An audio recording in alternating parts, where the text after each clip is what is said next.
Ассаляму алейкум, мир вам и милость Аллаха, уважаемые братья и сестры. В этой главе с дозволения Аллаха будет рассмотрены несколько вопросов, которые в последнее время все чаще поднимаются в нашем обществе и нередко становятся причиной споров, тревоги и сомнений. Первый, основной из них звучит так. Не влечет ли принятие ислама за собой арабизацию народов? Иначе говоря, не является ли ислам религией, вобравшей в себе исключительно арабскую культуру, традиции и образ жизни? Этот вопрос особенно важен для народов, которые стремятся сохранить свое национальное достоинство, язык, культуру и историю. Далее будет рассмотрен вопрос, который стал распространенным среди нахских и других народов.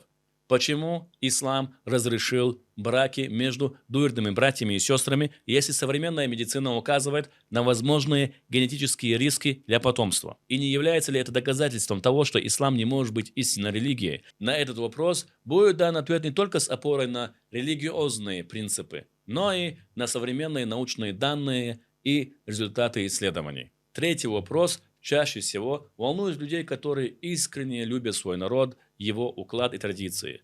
Вопрос, ограничивает ли религия национальную культуру и как поступать в тех случаях, когда религиозная норма вступает в противоречие с народным обычаем. Все эти вопросы объединены одной общей темой. Каково соотношение между исламом, национальной идентичностью, культурой, обычаями и современными представлениями о человеке и обществе? При рассмотрении этих тем от слушателя требуется объективность, спокойствие и готовность следовать доводу, даже если он не совпадает с привычными представлениями. От автора же требуется честность, не скрывать сложные стороны вопроса, не подменять доказательства эмоциями и не приписывать исламу то, что относится лишь к отдельным историческим событиям, народам или политическим эпохам. Тот, кто лишь ищет повод для спора, может остаться на своем мнении. Но тот, кто ищет истину, ясность и внутреннее спокойствие, то по воле Аллаха, иншаллах, он здесь найдет ответы, которые основаны на доводах, разуме и справедливом рассмотрении вопроса. Теперь, с дозволения Аллаха, перейдем к самой теме. Итак, ислам и культура арабов. В последнее время все чаще можно заметить тревожную тенденцию. Все, что связано с исламом, представляется как нечто чуждое, внесенное якобы арабами. Некоторые люди, скрытые и явные противники ислама, пытаются сформировать в умах мусульман о том, что ислам – это исключительно религия арабов, а все его проявления, начиная с бороды до слов «Маша Аллах», это арабские привычки, которые якобы вытесняют наши традиции и стирают национальную идентичность. Главный инструмент этой пропаганды – это игра на чувствах национальной исключительности. Она апеллирует к любви народу, уважению к предкам и гордости за народные традиции. Все это красиво упаковано, но по сути используется для того, чтобы посеять недоверие к исламу. Человеку внушает, будто следуя исламу, он отрекается от своих корней, будто произнося салям или надевая хиджаб, он теряет самого себя и превращается в араба. Однако, если взглянуть глубже, то становится ясно, что в основе этих речей лежит не страх перед арабизацией, а страх перед исламом и его требованиями. Ведь те, кто громче всех кричат, что хиджаб, салям или соблюдение религиозных норм якобы уничтожают культуру народа, почему-то не проявляют той же тревожности перед повсеместной европеизацией в одежде, языке, развлечениях, семейных отношениях, представлении о свободе и самом образе мышления. Когда молодежь перенимает чужую моду, чужие идеалы, чужие нравы, это редко называют отказом от своих корней. Но когда человек возвращается к молитве, к скромности, к религиозным знаниям, это вдруг объявляют угрозой национальной идентичности. Такая избирательность показывает, что дело не в защите культуры. Ведь чужое влияние не осуждается, пока оно не требует нравственных ограничений. Но как только человек возвращается к исламу, то это объявляет угрозой национальной идентичности. Никто не утверждает, что христианство – это религия иудеев, хотя оно и возникло среди них и опирается на иудейскую религиозную традицию. Но почему-то ислам без всяких доказательств пытаются представить только лишь религией арабов. Все эти обвинения теряют смысл перед очевидными фактами. Самый простой аргумент, разрушающий все подобные сомнения, состоит в том, что пророк, саллаллаху алейхи вассалям, обучал своих сподвижников исламу на протяжении 23 лет. Был ниспослан Коран, были переданы тысячи хадисов. И ради чего? Чтобы научить арабов их собственной культуре, которые они и так не хуже самого пророка, саллаллаху алейхи вассалям, знали. Но это же абсурд. Если бы ислам в действительности собой представлял лишь арабские обычаи и культуру, то пророку, саллаллаху алейхи вассалям, было бы достаточно объявить своим соплеменникам, что Аллах единый Бог и что Мухаммад, саллаллаху алейхи вассалям, его пророк. Но история и факты свидетельствуют об обратном. Ислам перевернул все устои арабов и преобразил их вероубеждение, нравственность, законы, отношения между людьми и сам взгляд на жизнь и многое другое. Этого достаточно для разумного человека, но если упрямство и сомнения не отпускают, то мы можем сказать еще больше. В первую очередь, ислам – это универсальная религия, ниспосланная человечеству, вне зависимости от нации, языка и культуры. И сам факт, что арабы первыми услышали Коран, не делает эту религию религией только лишь арабов. Наоборот, ислам пришел против арабской традиции джахилии, против невежества, против упадка нравственных ценностей. Например, до ислама в Мекке ни одна женщина не имела никаких прав. Они не могли наследовать, а мужчинам в качестве наследства, представьте себе, дозволялось брать в качестве наследства жен своих отцов. Вот это запретил ислам. Женщины ходили с распущенными волосами. Это арабская традиция. А те, которые кричат, что это арабизация, наоборот, это убрал ислам. То есть покрытие – это не арабская культура. Это повеление самого Господа Всевышнего Аллаха. Об этом четко и ясно сказано в аяте. Приведем смысловой перевод. «О пророк, скажи своим женам, дочерям и женщинам верующих, чтобы они опускали на себя свои покрывала». Это повеление, ниспосланное Всевышним, а не дань арабской моде.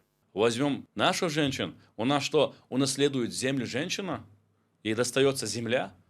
Наоборот, ислам убрал ущемление женских прав. Ислам убрал эти культуры и традиции, которым ущемлялись женские права. Интереснее всего то, что покрытые головы и целомудренная одежда – это часть традиции многих народов, в том числе и нашего народа. Кавказские, среднеазиатские и даже европейские женщины носили головные уборы. Давайте возьмем чеченскую женщину, наших матерей, которые носили платки. В каком виде?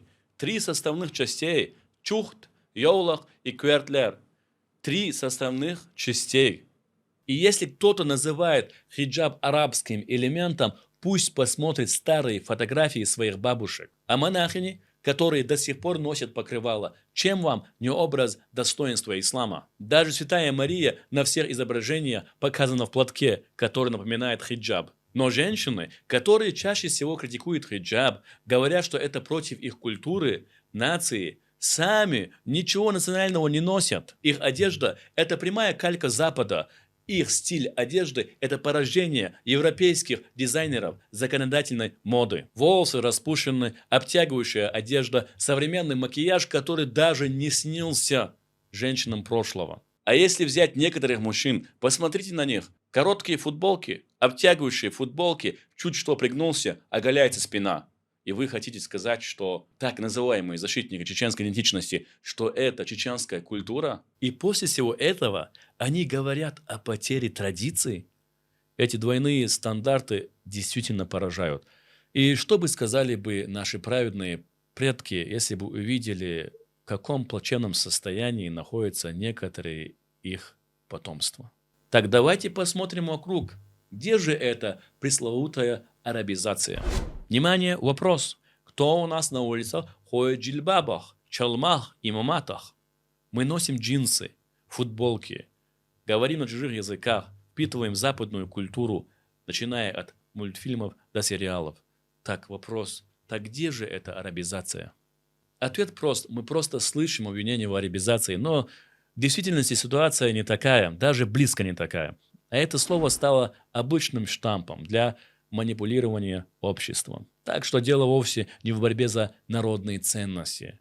А если кто-то и вправду обеспокоен потере идентичности, то это богословы, которые хранили свою религию и традиции своих народов. А все остальные пусть посмотрят на масштаб европеизации. Еда, мода, музыка, даже мышление – все это давно западное. Вопрос, почему же никто против этого не протестует?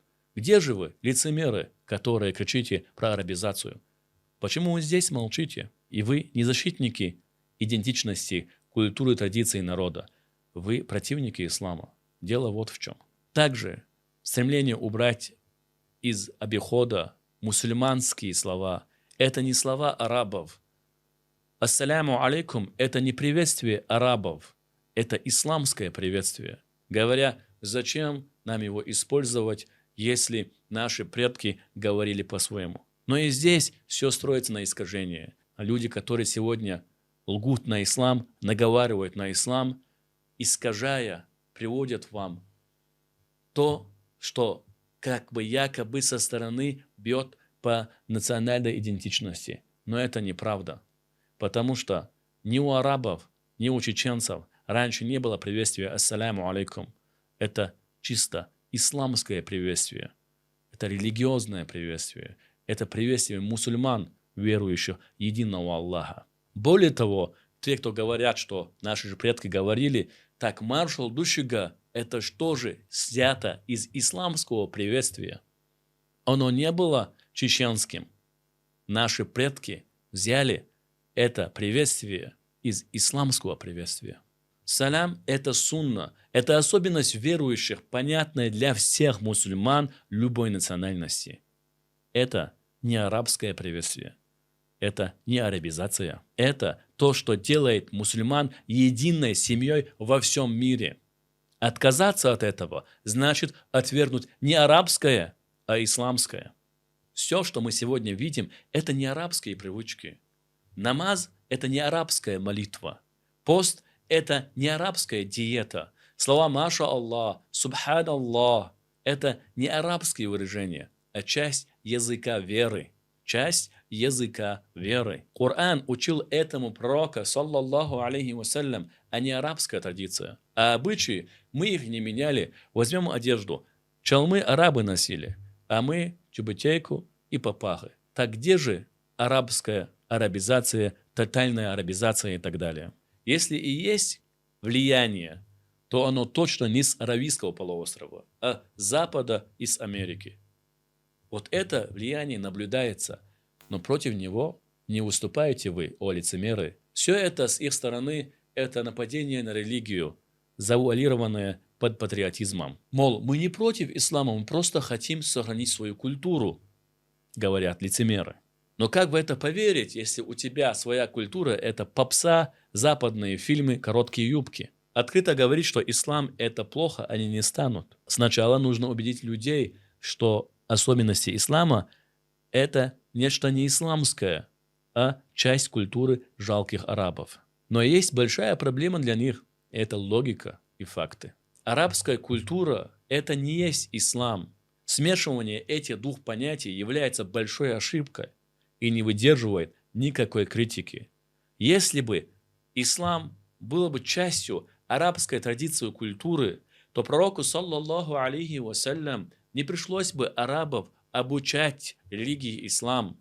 Было бы достаточно, как мы раньше привели, сказать слова, что нет Бога, кроме Аллаха, единого, и что Мухаммад, саллаллаху алейхи вассалям, его посланник. А дальше живите по традициям арабов. Этого было бы достаточно, но пророк, саллаллаху алейхи вассалям, 23 года обучал их религии, потому что ислам не является частью арабской культуры и традиций. Потому что ислам, наоборот, разрушил старую культуру джахилии арабов. Приходилось отправлять посланцев к новым мусульманам, чтобы они обучались религии. Весь протест курайшитов был не только из-за того, что им говорили верить в единого Бога, а из-за того, что их образ жизни меняли. Их образ жизни, культуру, традиции меняли. Где тут арабизация? Курайшиды смеялись над пророком, саллаллаху алейхи вассалям, из-за того, что посланник Аллаха, да благословит его Аллах и приветствует, давал больше прав женщинам и называл рабов людей, подобных другим, Если бы их утверждения были бы правдой, то пророку, саллаллаху алейхи вассалям, было бы достаточно научить их шахаде и сказать, дальше следовать обычаям и культурам традиций. Если бы ислам, это была бы арабизация. Поэтому любые утверждения о том, что ислам это является арабизацией и так далее, не выдерживают никакой критики. Это просто оправдание собственного отторжения и неприязни к исламу. И поэтому не прячьтесь за национальными лозунгами, пытаясь обмануть чеченский народ, называя ислам это арабизацией. Вы являетесь врагами ислама. Так открыто заявите, что на самом деле вы лицемеры и что вы противники ислама. И наговаривайте на ислам, говоря, что ислам это арабизация. Это будет честнее, чем разыгрывать дешевый спектакль под предлогом, говоря, что мы защищаем своих предков, свой народ, свою культуру и традиции и так далее. На самом деле наши предки, праведные предки и наш народ, о котором вы говорите, что являются защитниками, на самом деле, альхамдулилля, мы в основе своем все мусульмане, кроме вас некоторых кучек маленьких. Предки наши в действительности были глубоко верующими людьми. Ваша защита слуг Иблиса им не нужна. А ваша маленькая кучка, которые говорят на нашем языке, у вас только малая часть. Вы, которые предали свою религию, своих родителей, ценности, свой народ, своих героев, которые являлись мусульманами, вы предатели, которые перешли на сторону Иблиса. Сегодня вы будете выступать и говорить, что на самом-то деле нашу историю переписывают и так далее. Вы говорите о национальной идентичности. Вопрос, кто у вас герой? Ведь герой признает народ. Чеченский народ знает своих героев. Мы начнем с шейха Мансура и так далее. И все эти герои защищали религию ислам. А у вас? Вы же не представители народа. Мы говорим сегодня о тех героях, которые признает народ. А у вас нет такого героя, потому что вы слуги Иблиса, а у слуг Иблиса героев не бывает. Это была первая часть некоторых вопросов, которые обсуждают сегодня среди нас и других народов. Иншаллах, в продолжении в других частях, либо во второй части только, мы ответим и на другие вопросы. Ждите следующую часть. Вассаляму алейкум ва рахматуллахи ва баракатух.